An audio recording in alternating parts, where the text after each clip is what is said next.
Alors, modification des symboles.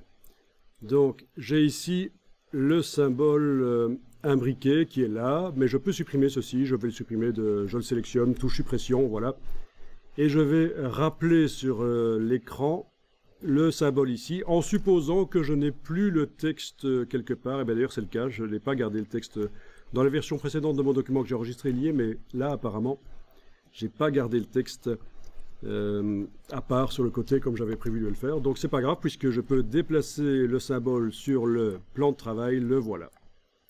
Je dois faire un clic droit, rompre le lien au symbole.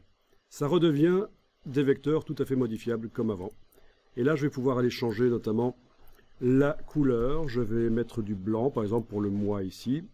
Voilà, on ne le voit pas mais si je passe en affichage, afficher le damier de transparence, on voit qu'il est là. Pitié pour les yeux, je vais changer le damier pour que ce soit plus sympa.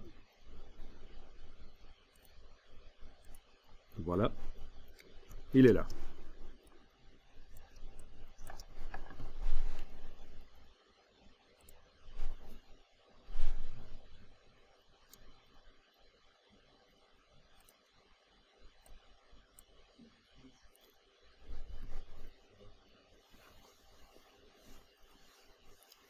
Ok.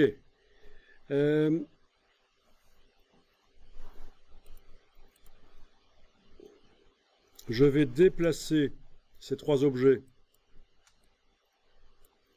dans la palette symboles, là-dessus, sur celui-là, en enfonçant la touche Alt pour faire la mise à jour. Et normalement, ça devrait faire la mise à jour dans le symbole imbriqué qui utilise celui-là et celui-là. Donc, je déplace avec la touche Alt enfoncée, je fais la mise à jour. Et voilà, ça a marché. On voit que le mois est en blanc maintenant. Dans l'objet 3D, c'est toujours le mois qui est inscrit en rose. Je vais sélectionner le rectangle de l'objet 3D. Je vais dans sa palette aspect.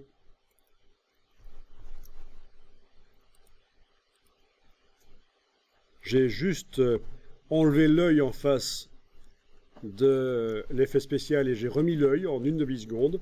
Et c'est mis à jour. Le mois est en blanc sur la boîte. C'est vicieux, c'est comme ça. Je sais.